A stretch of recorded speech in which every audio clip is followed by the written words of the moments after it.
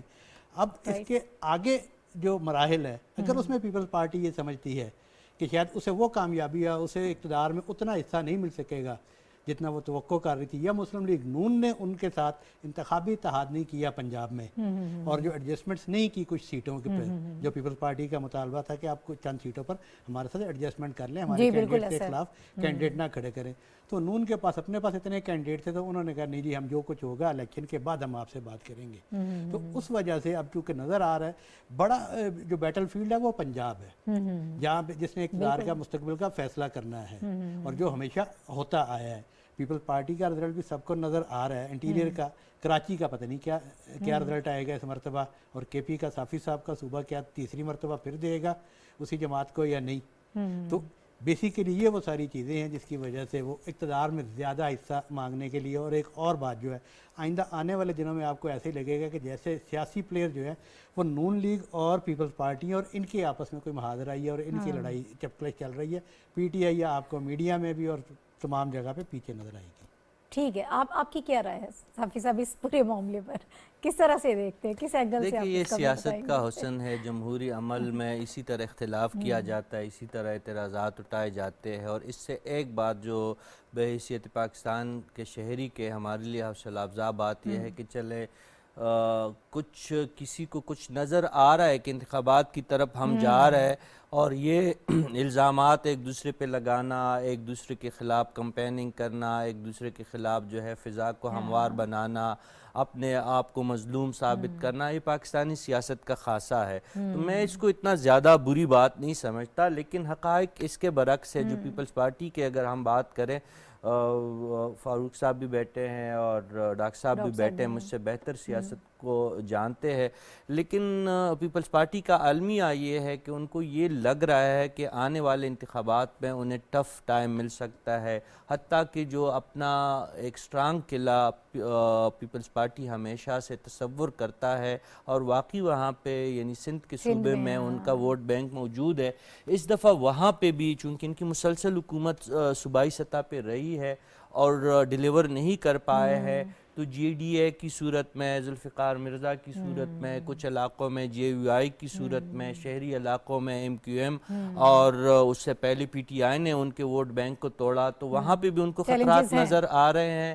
اور مرکز میں 1985 کے بعد جو ہے پیپلز پارٹی نے کبھی بھی کوئی بڑی کامیابی حاصل نہیں کی. 2008 کے الیکشن میں بھی ہم جانتے ہیں، بلاول بھٹو صاحب اپنے والد محترم صاحب سے پوچھے کہ 2008 میں پنجاب میں کیا ہوا تھا، کس طریقے سے آصف علی زرداری صاحب اور اس وقت کی اسٹیبلشمنٹ کی ساز باز ہوئی تھی، اور مسلم لیگ نون کو جس طریقے سے ہرایا گیا تھا دنیا اس کے بارے میں جانتی ہے. بلکہ اگر میں یہ کہوں کہ پاکستان کی جمہوری اور پارلیمانی تاریخ میں 2 الیکشنز کو سب سے زیادہ متنازع اور ان کے ریزلٹس کو سب سے زیادہ متنازع تصور کیا جاتا ہے. ایک 1977 کا، وہ بھی ذوالفقار علی بھٹو کی قیادت میں ایک جیت حاصل کی گئی تھی، اور کس طریقے سے حاصل کی گئی تھی ڈاکٹر صاحب اور فاروق فیصل صاحب آپ کو بتا سکتے کہ اس پہ کتنے اعتراضات اٹھے تھے.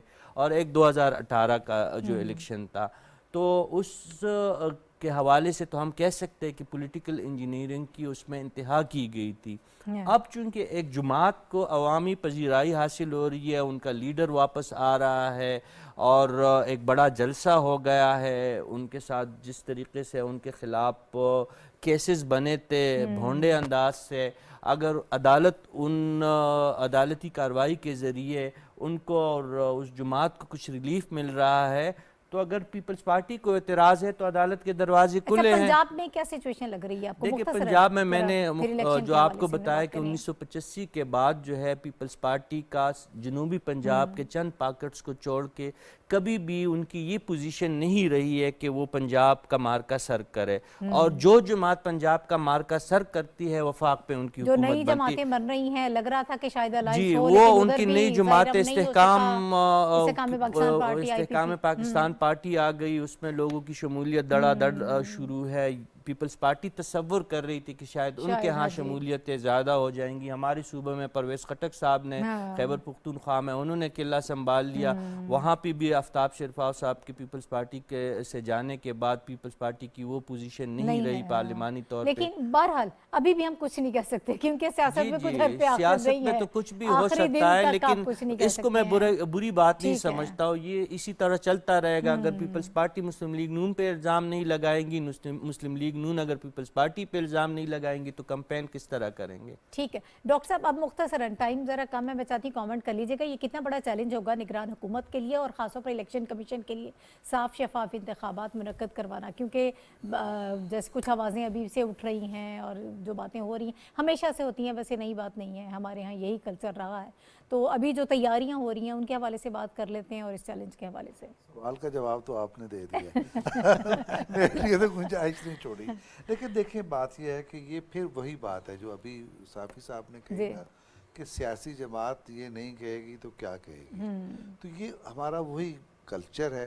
اور پھر بعض اوقات جب آپ کہیں آپ گراؤنڈ ریالٹیز نظر آ رہی ہوتی ہیں تو پھر آپ اپنے کارکن کو، اپنے حامی کو، ان لوگوں کو اپنے ساتھ انٹیکٹ رکھنے کے لیے بھی کچھ نہ کچھ کہتے ہیں۔ ٹھیک ہے، تو اس کے علاوہ کوئی ایکٹیویٹی نہیں۔ میں یہ سمجھتا ہوں کہ بڑی سنجیدگی کے ساتھ الیکشن کمیشن اپنا کام کر رہا ہے، اور جو ہمیں تاریخیں متوقع تھیں اس سے پہلے رزلٹ دے رہا ہے نا، ہلکا بندہ پہلے 28 اکتوبر تک تو انہوں نے کہا جو سارے اعتراضات اور جو تبدیلی وغیرہ یہ وہ سارا وہ بھی ہو جائے گا، یہ سارے پھر باہر سے جو مبصرین آئیں گے ان کے حوالے سے بھی قواعد و ضوابط بنائے جا رہے ہیں، کام تو ہو رہا ہے۔ تو وہ کام اپنا فاروق صاحب دیکھیں بالکل وہی سیاست ہے، جو ہارے گا وہ کیوں مانے گا؟ آپ اپنی تاریخ اٹھا کے دیکھ لیں، 1977 کا الیکشن نہیں مانا گیا، اس کا رزلٹ 85 کا غیر جماعتی تھا، 88 پہ بھی اعتراض ہے، 90 پہ بھی ہے، 92 کے بھی ہیں، 96 والے پہ بھی ہے، 2002 والے پہ بھی ہے، 2008 والا بھی ہے، 2013 والا بھی ہے، 2018 کسی نے بھی نہیں، جو ہارا کوئی بھی نہیں مانے گا۔ آپ نے 2024 میں کہہ دیا، شکر ہے۔ 2024 میں دیکھتے ہیں آگے لیکن کیا ہوگا۔ سیاست ہے، وہ اس پہ تو ابھی سے اعتراضات شروع ہو گئے ہیں نا۔ صافی صاحب اسی کا رسپونڈ کر دیجیے۔ میں کہتی ہوں بالکل، میرا الیکشن خیال کمیشن کی تیاریوں کے حوالے سے بھی تھوڑا سا بتا دیجیے الیکشن گا، جو کمیشن کام ہو رہا ہے انڈیا، یہ ہمیں محسوس ہو رہا ہے، تاثر یہ مل رہا ہے کہ الیکشن ہونے جا جو رہے ہیں۔ ڈیلے ہے اس میں پیپلز پارٹی خود شامل تھی، جب پی ڈی ایم کی حکومت تھی، جو ڈیجیٹل مردم شماری میں خود بلاول بھٹو صاحب اور سندھ کے وزیر اعلیٰ صاحب وہ موجود تھے، انہوں نے ہی منظوری دی تھی۔ اگر سندھ اس وقت اختلاف کرتا تو ڈیجیٹل مردم شماری اس پہ الیکشن ہونے ہی نہیں تھے۔ اس کے نتیجے میں پھر آپ نے ڈیلیمیٹیشن کر دی ہے، وہ ایک تاخیری، اس سے ایک تاخیر کا ایک عنصر سامنے آیا ہے۔ پیپلز پارٹی اس میں برابر شریک تھی، اس وقت اقتدار میں موجود تھی۔